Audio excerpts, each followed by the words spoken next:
sejam bem-vindos para o nosso Evangelho. Vamos chegando aí, Marília.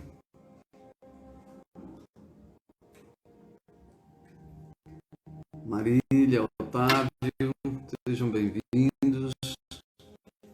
Sandra, Tânia, Luzia, Eliane, Alice, todos sejam bem-vindos. Dona Raimunda, seu Nelson chegando aí também. Isa, Catarina, muito boa noite a todos. Fábio, isso, muito boa noite a todos. Marister também chegando aí para esse evangelho de hoje. Elisângela também está chegando. Dona Raimunda chegando aí com o seu Nelson. Solange também chegando. Mônica. Sejam todos bem-vindos e muito boa noite a todos. Vamos nos preparar. Deve estar chegando mais gente aí. Nós já temos aí gente suficiente para a gente começar a se preparar para fazer a nossa prece inicial. Lembrando de colocar o nosso copo com água para tomar ao final da prece final. Nos prepararmos para mais esse trabalho de aprendizado do Evangelho. Manuel chegando aí também, boa noite. Janilson também chegando aí, boa noite, Janilson, vamos chegando. Gleide, Nádia também chegando aí,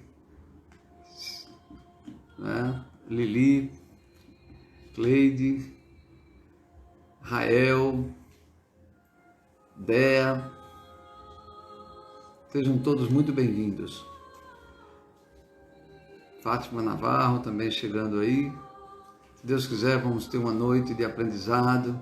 Mércia também chegando, sejam bem-vinda. Uma boa noite a todos. Um abraço aí em nome de Jesus, para que a gente tenha uma noite de inspiração, de aprendizado, cada vez mais. Cris Pimenta também chegando aí. E de aprendizado do Evangelho, que nós precisamos tanto. A maior necessidade do mundo é de Evangelho. Podemos ter necessidade de tudo, mas se satisfizermos todas as necessidades, uma será mais persistente: a nossa necessidade de Evangelho. Muito boa noite aí a todos, a Mércia, a Lili. Vamos fazer a nossa prece inicial. Aliás, eu queria já pedir a indicação do número, antes de fazer a prece, o número entre 25 e 238. Vamos ver quem vai pedir primeiro aí o número, entre 25 e 238. Vamos ver qual é o número que chega primeiro aqui para mim. Marília também chegando aí. Marília está dando uma boa noite aí para Lili. O número da página do Evangelho. Sônia também chegando. Número 134. A Marília está escolhendo aí o número 134. Obrigado, Elisângela. Obrigado aí, Cris Pimenta. Nayana está chegando aí. Dora também oferecendo número. Mas, né, a gente vai ficar com o número 134, que foi o primeiro número que chegou aqui da Marília. Obrigado aos demais aí que sugeriram o número, né? É sempre bom ter a participação de vocês. Então o número de hoje vai ser o 134. Então nos posicionemos aí, quem tiver esse evangelho, na página 134, logo a gente vai dizer qual é o capítulo e qual é o item. Agora vamos fazer, Marilene também chegando aí, vamos fazer a nossa prece inicial.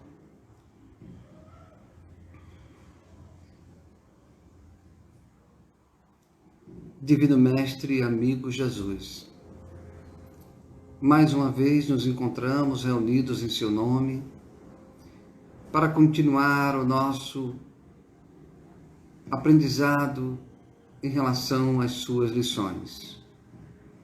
Ajuda-nos, Divino Mestre, a aprender cada vez mais, mas, sobretudo, Ajuda-nos a compreender o sentido da vida, o sentido das lágrimas, das alegrias, das vitórias, das derrotas. Ajuda-nos a compreender as lições que a sua misericórdia sempre nos empresta, para que possamos crescer, para que possamos aprender cada vez mais. Pedir ao Senhor pelas nossas famílias, pelos nossos amigos espirituais que nos acompanham,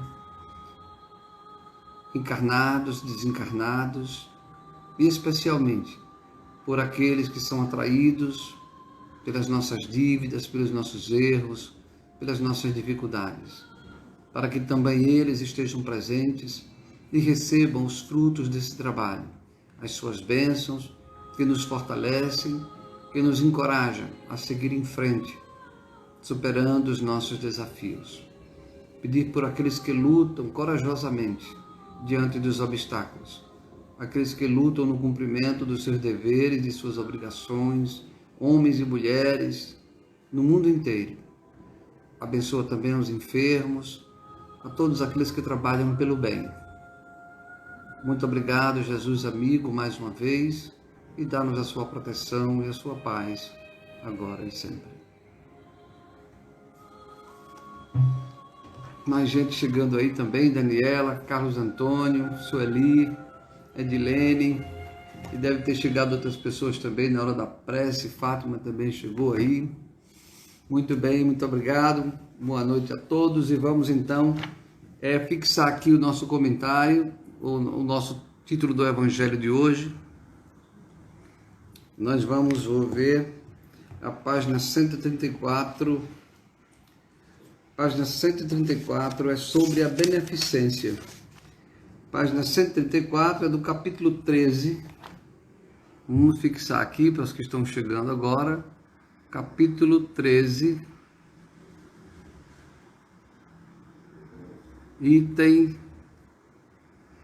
Capítulo 13, item 11. Capítulo 13, item 11, sobre a beneficência. A beneficência. Vamos publicar aqui o nosso tema de hoje, do Evangelho. E agora sim, quem não tiver esse livro, vamos procurar aí o capítulo 13, item 11. E se for desse livro, na página 134. Vamos à leitura então. A beneficência, meus amigos, vos dará nesse mundo as mais puras e as mais doces alegrias. As alegrias do coração que não são perturbadas nem pelo remorso, nem pela indiferença. Pudesseis compreender tudo que encerra de grande e de suave a generosidade das belas almas, esse sentimento que faz com que se olhem outrem com o mesmo olhar com o qual se olha a si mesmo, que se desnude com alegria para vestir seu irmão. Pudesseis, meus amigos, não ter mais doce ocupação, que é de fazer os outros felizes. Quais são as festas do mundo que poderíeis comparar a essas festas alegres, quando, representantes da divindade, entregais a alegria a essas pobres famílias que não conhecem da vida, senão as vicissitudes e as amarguras? Quando vedes de súbito esses semblantes descorados se iluminarem de esperança, porque não tinham pão, esses infelizes e suas crianças, ignorando que viver é sofrer, gritavam, choravam e repetiam estas palavras que penetravam como agudo punhal no coração materno: eu tenho fome. Compreendei quanto são deliciosas as impressões daqueles que vê renascer a alegria, onde um instante antes não via senão desespero. Compreendei quais são as vossas obrigações para com os vossos irmãos. Ide ao encontro do infortúnio, ide em socorro das misérias ocultas, sobretudo porque são as mais dolorosas. Ide, meus bem-amados, e lembrai-vos destas palavras do Salvador: quando vestirdes um desses pequeninos, pensai que é a mim que o fazeis. Caridade, palavra sublime que resume todas as virtudes. Tu deves conduzir os povos à felicidade. Em te praticando, eles criaram para si alegrias infinitas para o futuro, e durante seu exílio na terra, tu lhe serás a consolação, o antegozo das alegrias que gozarão mais tarde, quando se abraçarão todos juntos no seio do Deus de amor. Foste tu, virtude divina, que me proporcionastes os únicos momentos de felicidade que desfrutei sobre a terra. Possam meus irmãos encarnados crer na voz do amigo que lhes fala e lhes diz: é na caridade que deveis procurar a paz do coração e contentamento da alma, o remédio contra as aflições da vida. Quando estiverdes a ponto de acusar a Deus, lançai um olhar abaixo de vós. Vede quanta miséria a aliviar, quantas pobres crianças sem famílias, quantos velhos que não têm mais uma só mão amiga para os socorrer e fechar-lhes os olhos quando a morte os reclame. Quanto bem a fazer! Não vos lamenteis mais. Ao contrário, agradecei a Deus e prodigalizai a mãos cheias a vossa simpatia, o vosso amor, o vosso dinheiro, a todos aqueles que, deserdados dos bens desse mundo, definham no sofrimento e no isolamento. Colhereis desse mundo alegrias bem suaves e mais tarde só Deus o sabe. Essa mensagem aqui é de Adolfo, que é o bispo de Argel, Bordeaux, em 1861. Então a gente está vendo aqui a beneficência, né, que começa o texto aqui chamando a atenção para um detalhe interessante. A beneficência vos dará ainda nesse mundo, olha que o texto começa dizendo, a beneficência vos dará ainda neste mundo as mais puras e as mais doces alegrias. Significa então que, apesar da gente dizer que esse mundo não é um mundo de felicidade, ou a felicidade não é deste mundo, mas talvez a felicidade não é deste mundo do jeito que a gente pensa. Talvez a gente pense que felicidade é viver sorrindo, talvez a gente pense que felicidade é não ter compromisso, é não ter dor de cabeça, é não ter desafios, é não ter decepções, não ter gratidão. Aí a gente talvez pense que felicidade seja isso. Mas não. Felicidade é um estado da alma. Felicidade é aquilo que a gente pode sentir neste mundo ainda, lá no íntimo da gente, sem que haja nenhuma manifestação exterior. Então, essa felicidade aqui que a beneficência, a beneficência, ela produz esse tipo de felicidade em nós. Quando o texto diz aqui, a beneficência vos dará nesse mundo as mais puras e as mais doces alegrias. As alegrias do coração, que não são perturbadas nem pelo remorso, nem pela indiferença. Dessem compreendeis tudo que encerra de grande e de suave a generosidade das belas almas, esses sentimentos que faz com que se olhe em outra com o mesmo olhar com o qual se olha a si mesmo. Então veja, a beneficência, na época que esse texto foi escrito, 1861, a miséria social ela era muito mais perversa do que hoje. Porque, antigamente, as pessoas não tinham, por exemplo, quando uma pessoa da família desencarnava, o pai, por exemplo, não havia aposentadoria, não havia pensão, não havia benefício, não havia fundo de garantia. Então, quando acontecia uma coisa dessas, as pessoas iam viver mesmo na penúria, né? As pessoas viviam naquela época, 1861, dificuldades que nós não temos ideia hoje, porque os recursos materiais, né, eram difíceis demais e não tinha assistência social. As pessoas realmente mendigavam, perambulavam pela rua, né, na falta de emprego, na falta de trabalho, elas eram desamparadas. As pessoas mais velhas não tinham aposentadoria, por exemplo. Então, havia enormes situações onde a beneficência material se fazia presente. Hoje em dia ainda persiste esse problema. Olha que lá no final do texto, aliás, no final do primeiro parágrafo, ele fala assim, ide ao encontro do infortúnio, ides em socorro das misérias ocultas. Prestemos bem atenção a essa expressão. Ide em socorro das misérias ocultas, sobretudo porque são as mais dolorosas. As misérias ocultas são aquelas misérias que as pessoas elas estão passando essa dificuldade, mas elas não se pronunciam, porque elas têm uma espécie de amor próprio, de dignidade. Elas ficam recolhidas nos seus cantos de dor, mas elas não vão para a praça pública pedir.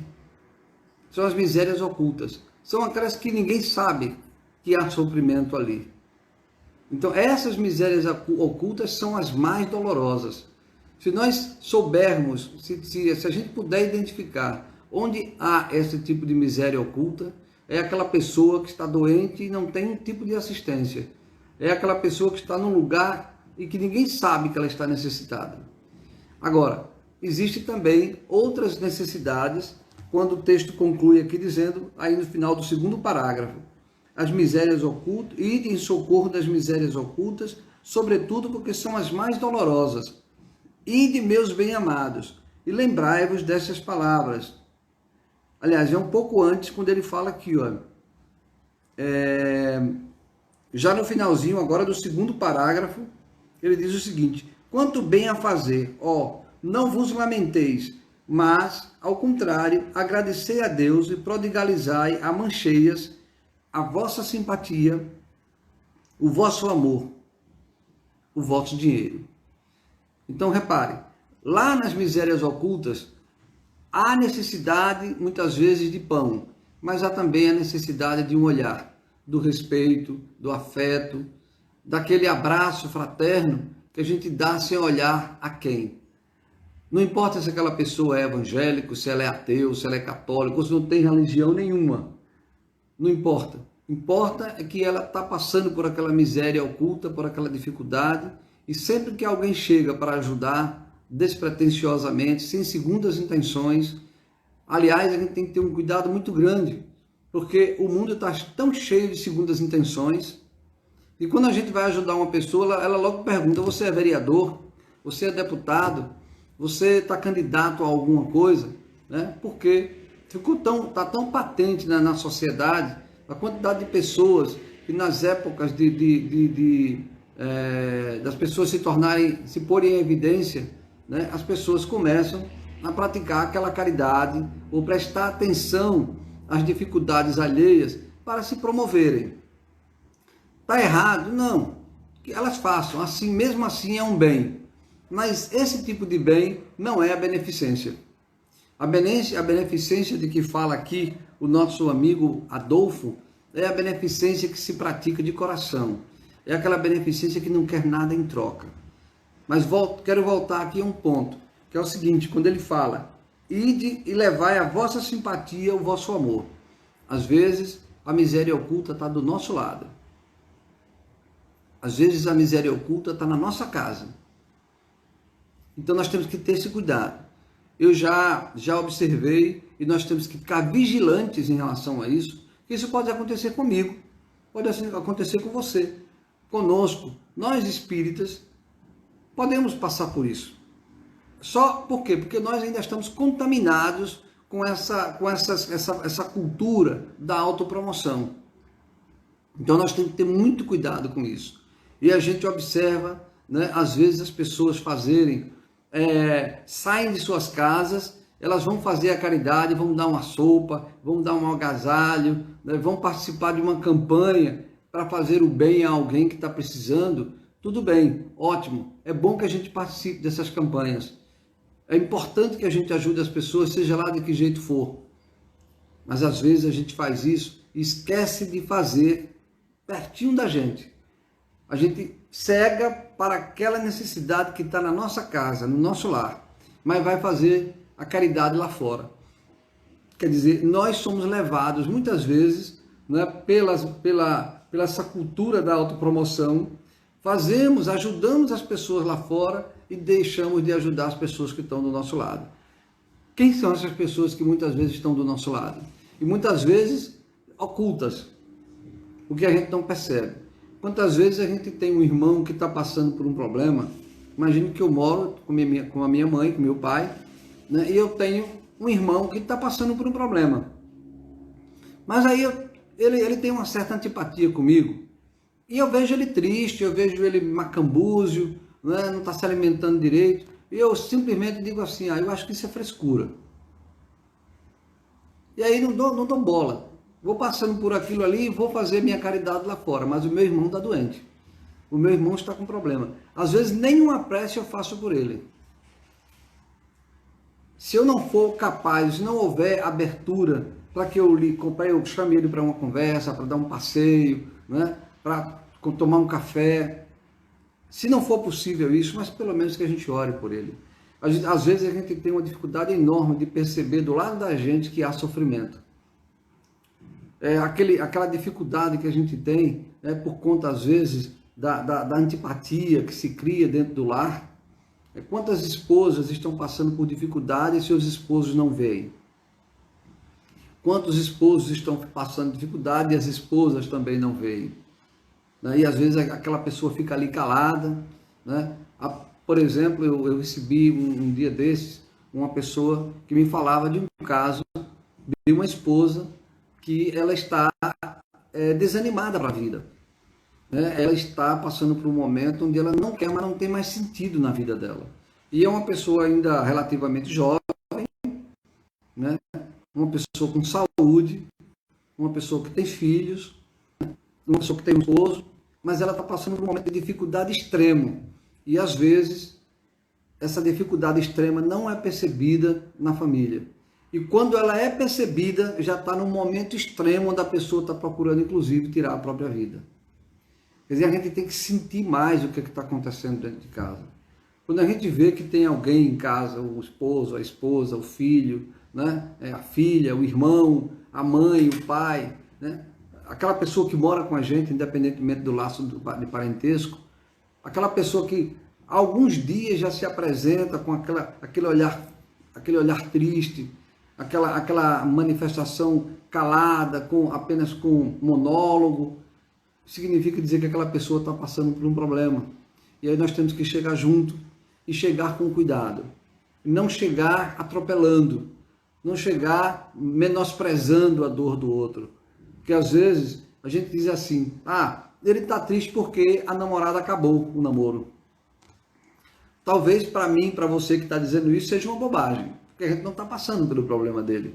Mas para ele, aquilo pode significar um grande problema. Às vezes a pessoa está passando por um momento difícil no trabalho, mas ela não diz em casa, porque o ambiente não permite, ela não tem diálogo. Então, essas situações que se apresentam perto da gente são também necessidades ocultas que precisam ser identificadas para que a gente possa, nós que estamos aqui no Evangelho, é uma forma de praticar a beneficência dentro dos nossos lares. E também fazer a beneficência onde quer que haja essa necessidade, onde a gente identifique essas necessidades. Aliás, aqui tem um ponto aqui do texto que diz o seguinte, ao início do segundo parágrafo, diz assim, olha, caridade, palavra sublime que resume todas as virtudes. Tu deves conduzir os povos à felicidade. Em te praticando, eles criarão para si alegrias infinitas para o futuro. E durante seu exílio na terra, tu lhes serás a consolação, o antegozo das alegrias que gozarão mais tarde, quando se abraçarão todos juntos no seio do Deus de amor. Então, ele diz assim, olha, caridade é a palavra sublime que resume todas as virtudes. Então, uma das coisas mais importantes que a gente faz na vida, às vezes a gente está passando por um momento difícil na nossa vida. Aí nós temos que orar, nós temos que pedir ajuda aos bons espíritos, temos que estudar a doutrina espírita e o Evangelho para ganhar força. Aliás, os livros, os livros espíritas, né, aqueles livros clássicos que trazem histórias de Emmanuel, de André Luiz, de Ivone Pereira, de Zilda Gama e de tantos outros, né, de Divaldo Franco, todos psicografados por Chico, a gente tem que ter um cuidado. Eu quero abrir um parêntese aqui, o seguinte, algumas pessoas estão se aproximando da doutrina espírita agora, né? E a gente quer dar um recado. Nem todo livro de cunho mediúnico, psicografado, são livros recomendáveis. Então, às vezes a gente vê por aí publicações e mais publicações de livros mediúnicos, livros psicografados. Nós temos que ter cuidado com esses livros, porque nem sempre são livros que se coadunam ou que têm coerência doutrinária com o Evangelho, com a doutrina espírita. Podem ser livros fantasiosos, livros de espíritos que não têm compromisso com o Evangelho, não têm compromisso com a doutrina espírita, com a moral cristã. Então, esses livros, por isso que eu particularmente, é claro que nós temos a liberdade de escolher o que quer ler, mas eu particularmente faço o quê? Eu leio aqueles livros clássicos, eu gosto muito dos livros clássicos, daqueles que já se consagraram. E quando eu pego um livro novo, um ou outro, eu leio com cuidado. Eu não entro de cabeça, como diz o outro. Eu leio e fico cautelosamente lendo aquilo ali para saber, é um autor novo, um médium novo por um espírito novo, psicografando um livro. Exige todo cuidado. Agora, a leitura dos clássicos, um livro, por exemplo, tipo Paulo Estevão, Renúncia, há 2000 anos, para falar apenas desses três, os de André Luiz, são livros que já se consolidaram, já se consagraram, que não há, pelo contrário, são livros que são complementos doutrinários. E são livros que trazem em si a essência do Evangelho. Esses livros nos ajudam a gente aprender cada vez mais sobre a beneficência, sobre a caridade. E quando a gente está passando momentos difíceis na vida, uma das coisas mais importantes, além de estudar, além de refletir e orar, é fazer a caridade.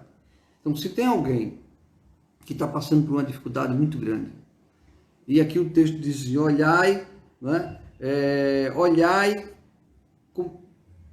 veja aqui, compreendei quantas são deliciosas impressões daquele, compreendei quais são as vossas obrigações para com vossos irmãos. É um ponto aqui onde ele diz assim, olhai ao seu redor, quando estiverem sofrendo alguma coisa, olhe ao seu redor, abaixo de vós, que tem alguém sofrendo muito mais do que você. Então, quando a gente percebe que tem alguém, quando é que a gente não vê alguém sofrendo mais do que a gente? Quando nós somos egoístas, quando nós somos orgulhosos. Então, imagina, eu estou sofrendo, estou passando por um momento difícil na minha vida. Aí, o que o orgulho faz? O orgulho é uma desgraça na nossa vida. Quando eu estou passando por um momento difícil, o orgulho faz com que eu só enxergue o meu problema. Eu só enxergo a minha dor. E por isso, com esse olhar só para mim mesmo e para a minha dor, eu não consigo praticar a caridade. Pior, eu tenho dificuldade de sair do meu problema. Porque parece que o orgulho e a vaidade gostam de nos ver sofrer. Ou melhor, o orgulho e o egoísmo gostam de nos ver sofrer. Repare que coisa interessante que nós estamos dizendo aqui agora. Quando eu estou sofrendo e eu fico voltado apenas para mim mesmo e não vejo nada ao redor, pelo contrário, eu só olho ao redor para culpar o mundo, culpar as pessoas, Isso significa egoísmo e orgulho. Agora, quando eu estou passando por uma dificuldade, aquilo que me maltrata muito, primeiro, não devemos culpar a ninguém, ainda que haja culpados, porque isso não resolve. Isso só aumenta o nosso drama. Culpar alguém, se colocar como vítima, também é arte do orgulho e do egoísmo. Mas se eu estou passando por essa dor, olhe ao redor. Procuremos, de alguma maneira, fazer a caridade. Vamos com toda a coragem do mundo, com toda a força, com toda a dificuldade, porque estamos passando por um momento difícil, mas façamos aquela caridade. Visitemos alguém necessitado, façamos a beneficência, visitemos um hospital. Agora na pandemia está meio difícil fazer isso, mas é possível que a gente encontre alguém que precise da nossa ajuda. Aquele ato de caridade é a beneficência em ação. E mesmo eu estando com 1000 problemas, quando eu vou fazer a caridade, é o que o texto diz aqui. Alegrias, olha aqui, as alegrias do coração que não são perturbadas nem pelo remorso, nem pela indiferença. Quando a gente pratica a beneficência, nós, de certa forma, abrimos uma janela para a espiritualidade, para Deus, que aproveita aquele ato de beneficência para derramar sobre nós as bênçãos de que necessitamos. Agora, não dá para fazer a beneficência querendo se autopromover. Quando a gente faz isso, já ganhamos o que tínhamos que ganhar. Toda vez que a gente quer ajudar alguém e a gente faz a propaganda, bota o outdoor, filma, bota no Instagram e se promove, querendo que as pessoas olhem que eu fiz a caridade, cuidado. Isso chama-se vaidade. Nós temos que ter, até porque a gente tem que respeitar muito aquele que recebeu a nossa ajuda. A gente tem que considerar a suscetibilidade alheia. Então, a ajuda sincera, a beneficência sincera, ela é anônima. Ela nasce do íntimo daquele que faz a beneficência, sem querer outro reconhecimento, senão o da própria consciência e o de Deus, que nos acompanha sempre que estamos fazendo o bem. Vamos então agora para as nossas perguntas. Eu vou ler aqui agora as perguntas que já chegaram hoje. Espera um pouquinho aqui, deixa eu ver aqui onde foi que começou. Acho que já chegou aqui, só um instantinho. Tânia, Tânia solicitou aqui, eu acho que por acaso ela solicitou para participar do vídeo, mas Fox Revelações está dizendo o seguinte: a beneficência tem que começar na família e de estender aos não familiares, caridade para com todos, exatamente, é aquilo que a gente comentou. Nós temos que ter esse olhar para dentro da família, esse olhar para o lugar onde nós estamos. E a gente está falando de família, mas também tem a beneficência no trabalho. Às vezes a gente está no trabalho e tem uma pessoa que está passando por uma dificuldade, anônima. Aquela pessoa calada, que fica na dela, e ali passando por um momento difícil da vida. Se a gente identificar uma pessoa dessa, nos aproximemos, sem alarde, sem fazer propaganda, sem constrangimento, sem ferir a sensibilidade da pessoa. Pega aquela pessoa, às vezes é uma pessoa humilde, mas também pode ser uma pessoa do cargo alto. Se é uma pessoa do cargo alto, que a gente não tem acesso, mas a gente sabe que está passando por uma dificuldade, no mínimo a gente deve orar por ela. E se é uma pessoa mais simples, de nosso acesso, convide para tomar um cafezinho, vá lá no fundo, em algum lugarzinho mais sigiloso, né? Aquele lugarzinho mais escondido, e diga: fulano, eu estou achando você muito triste, muita dificuldade, o que é que está acontecendo? Está passando por algum problema? Às vezes a pessoa está esperando por aquilo. Quando a gente diz isso, a pessoa desaba a chorar. É como se ela dissesse: poxa, ninguém vê que eu estou sofrendo. É o anônimo, né? Aquele sofrimento que o texto do Evangelho fala, que é o sofrimento anônimo, né? O sofrimento oculto, melhor dizendo. Aí quando a gente chama uma pessoa dessa para um lugarzinho reservado e pergunta: o que é que está acontecendo? Me diga, para ver se eu posso lhe ajudar em alguma coisa. Só isso já é uma ajuda. Porque quando a gente diz isso, a pessoa desaba a chorar. E aí quando chora, a gente fica silencioso, deixa a pessoa chorar. Quando ela chora, já é o desabafo, já ajudou bastante, né, aquele choro. Aí a gente pergunta: mas diga, fique à vontade, desabafe, o que é que está acontecendo? Aí ela vai contar a história dela. Ouçamos com cuidado, deixa a pessoa falar. Se não pudermos fazer nada, só isso já foi grande, já foi uma grande ajuda, porque ela estava ali represada com a sua dor, certamente sentindo-se esquecida, despercebida do mundo. Alguém que chega e divide a dor com ela já é um grande passo. Quem sabe, só pelo fato de ter feito isso, a pessoa não dá a volta por cima, não respira fundo, não olha para frente e consegue superar a situação. E melhor ainda, se puder ajudar, ajudemos. Mas sempre assim, no anonimato, sem fazer alarde, para não ferir, para não constranger ninguém. Vamos pegar aqui. Carlos Antônio está dizendo o seguinte: como identificar as misérias ocultas se não procuramos entender o próximo? Pois é, Carlos, nós temos que, como é que a gente vai procurar, né? Como é que a gente vai identificar essas misérias ocultas? Esse caso que eu estou dizendo aqui é um caso assim. Eu acho que você está questionando, né? Se a gente não consegue entender a miséria oculta que está bem pertinho da gente, como é que a gente vai atender a miséria oculta que está lá na rua? Então, duas coisas que eu estou percebendo na sua pergunta.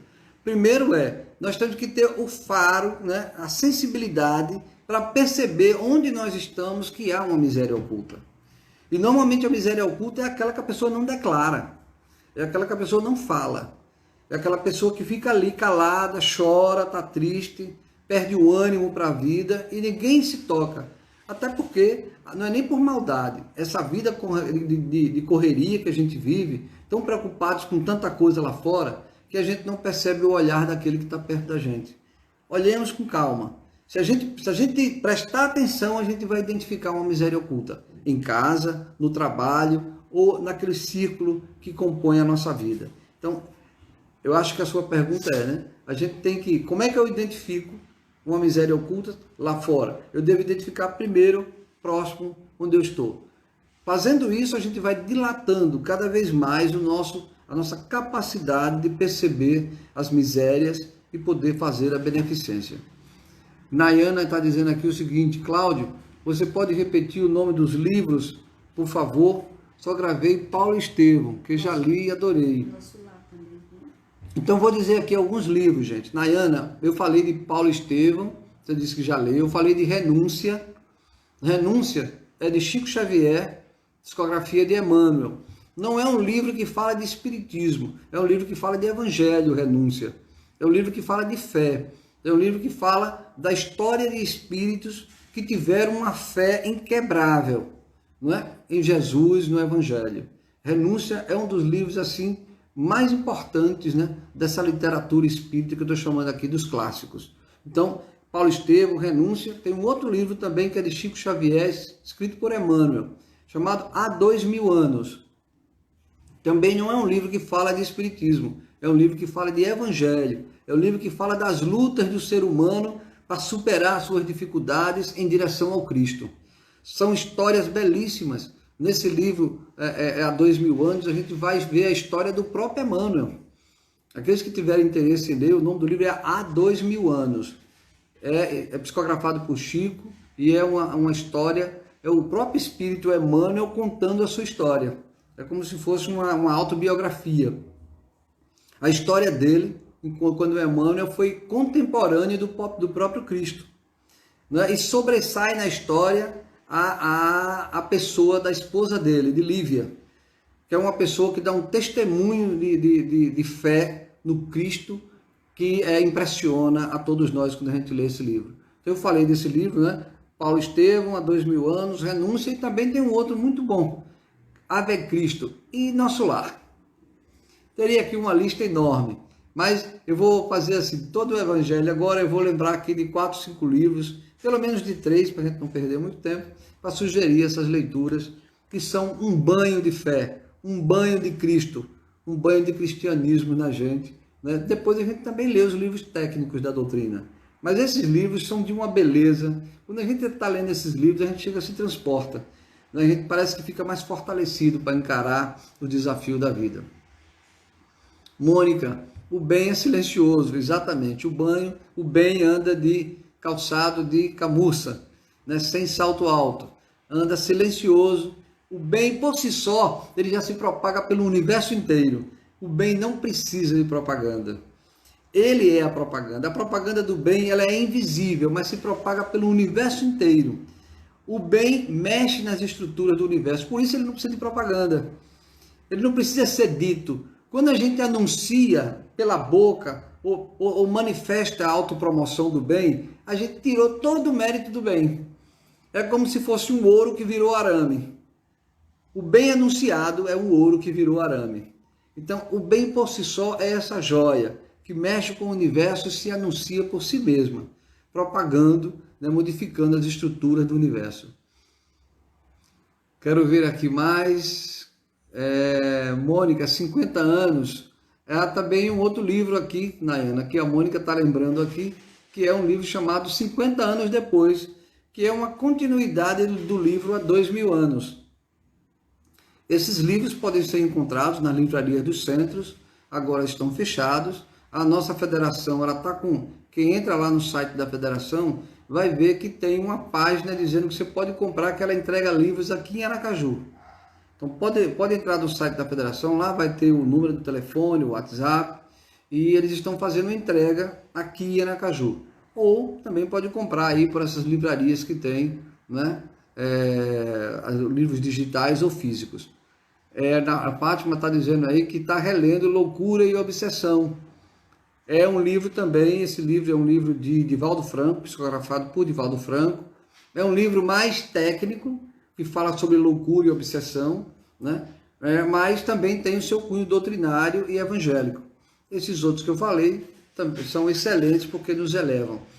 Eu vou aqui agora a ter o compromisso de falar pelo menos de 3 livros ou 2 ou 3 livros a cada evangelho, para que as pessoas vão, aos poucos, tendo contato com esses livros e somando, enriquecendo a sua cultura de cristianismo, de evangelho e de doutrina espírita, que nós precisamos tanto.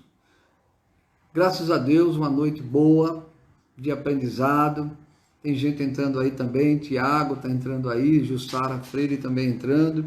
Lembrando que o dia de hoje é 19 horas, né? Na quinta-feira que é 19h30, e às vezes eu vejo alguém chegando aí às 19h30, como a Jussara, talvez Jussara entrou pensando que era 19h30. Navarro está falando aí que nessa pandemia estou relendo os livros Os Mensageiros. Esse livro, Os Mensageiros, é de uma coleção de André Luiz, Psicografia de Chico Xavier, que são uma coleção de 13 livros, que começa com o livro Nosso Lar. O segundo livro é esse que a Fátima falou aí, que é Os Mensageiros, o nome do título do livro. Um livro, só essa coleção é excelente. Foi a coleção que, por exemplo, quando eu, há 30 anos atrás, comecei a estudar o Espiritismo, essa coleção foi para mim uma espécie de curso preparatório. Eu a leio ainda hoje, porque quando a gente lê, a gente nunca deixa de aprender, porque são livros realmente riquíssimos. Muito obrigado a todos.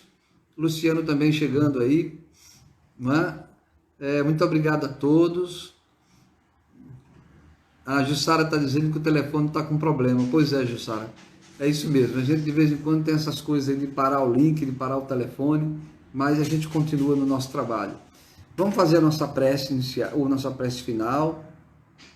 Lembrando aqueles que estão passando por dificuldade, aqueles que estão em momentos mais difíceis, vamos nos preparar para que no momento da prece os nossos amigos espirituais vão dar aquele passe que a gente tinha lá no centro quando era no presencial. A espiritualidade está sempre presente, aproveitando esse momento de evangelho, que é um momento onde a gente está mais sintonizado, um momento onde a gente está com a alma mais aberta, a gente está mais tranquilo. É isso que permite que a gente receba com mais profundidade as bênçãos que invariavelmente são derramadas sobre nós a todo instante. Passamos a nossa prece final de hoje.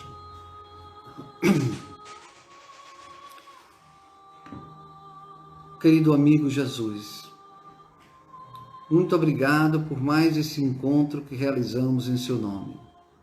Muito obrigado pela assistência dos espíritos amigos, daqueles que velam pela humanidade, daqueles que participam diretamente desse trabalho. E pedimos a eles, sob a sua permissão, que apliquem os passes em todos nós que estamos aqui participando desse trabalho, transmitindo para nós a coragem, a esperança, a força, a saúde, para que possamos continuar aproveitando as oportunidades que a misericórdia de Deus nos concede. Abençoa, Jesus amigo, os nossos lares, aos nossos irmãos espirituais que convivem conosco, os nossos entes queridos que estão no mundo espiritual, levando a todos eles o nosso abraço e a nossa gratidão por tudo, dizendo que esperem para nos encontrarmos sob a fé, sob a esperança, sob a alegria de Jesus, na imortalidade de todos nós. Pedir pelos enfermos, pelos que estão passando por momentos de agonia, momentos de angústia, de frustração, para que encontrem o equilíbrio, a fim de aproveitar cada vez mais a vida. Muito obrigado, Jesus, por tudo. Dá-nos a tua bênção, o seu amparo, hoje e sempre. Obrigado a todos, boa noite e até quinta-feira, às 19h30, no nosso encontro da Doutrinária. Um abraço e até quinta.